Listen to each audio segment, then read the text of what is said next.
Hey, oh wait, sorry. Hey, what is up? You are listening to Dosage, broadcasting live from the bustling metropolis of Clinton, New York, and the camera is way too close to my face. Okay, let us kick things off right now. I am Davidson.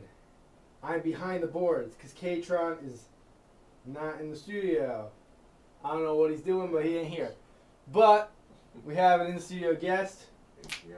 ATM's in the building. Yes. He has a huge show at the Westcott. Very excited. He's very excited.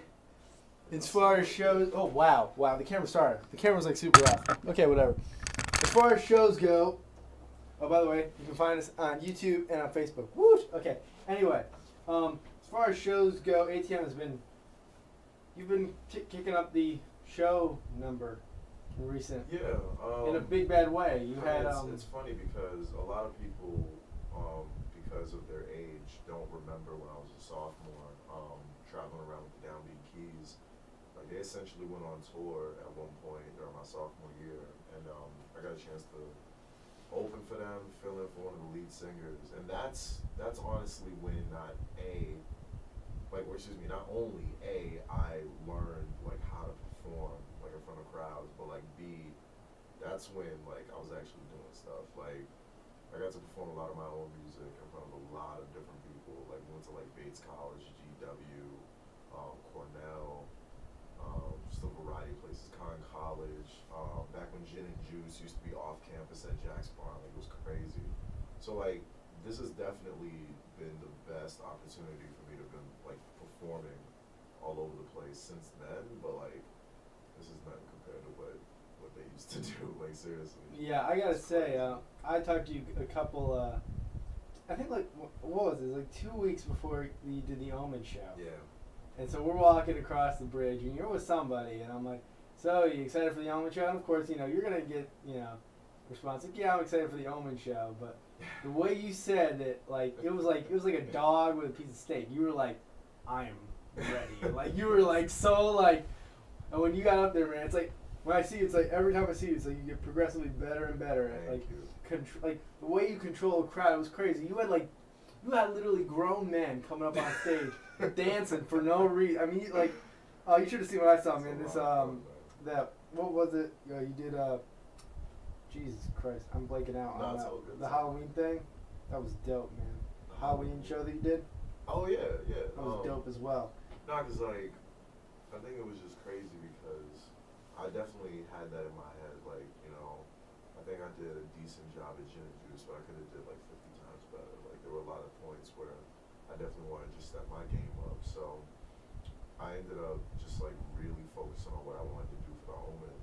And not to mention I was a little irritated because, I had to social host for the party, so I had to deal with that stuff. We ran into technical difficulties, had to start the show an hour late, but like when I saw that crowd, I was just like, that was crazy. I gotta take advantage of this. You were like, bam! Like, this is the peak of the night. I am blessed right now. So.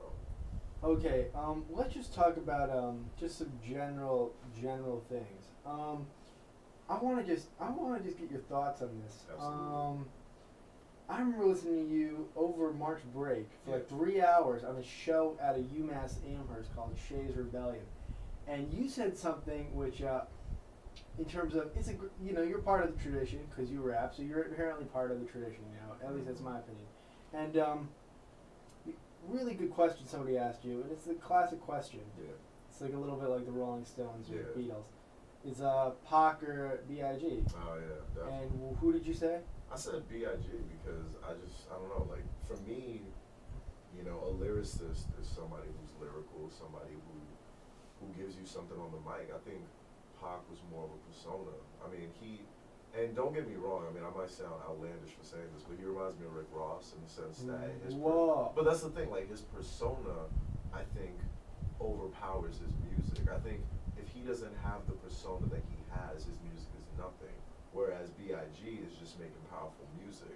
Yes, he has a persona, but I think the music makes the persona as opposed to Pac, where the persona makes the music, if that makes any sense. I get what you're saying. Do you think that Pac is a tragic figure? I don't think he's... People say like that he's a tragic figure because he was very...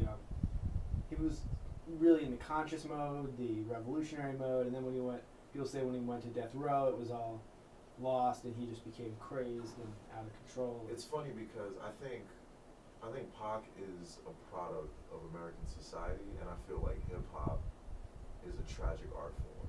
I feel like anybody who's willing to give 100% to do hip hop music is essentially falling into the black man's burden, which is to entertain people who will never see them as equals. And I think he was just a product of pouring his heart and soul into this music, and what did he get out of it? He was killed. You know what I'm saying? So I feel like he was just part of a grand scheme, a grand opera, a grand play, if you will, that is hip hop music. And I think a lot of people don't realize, hip hop artists come and go.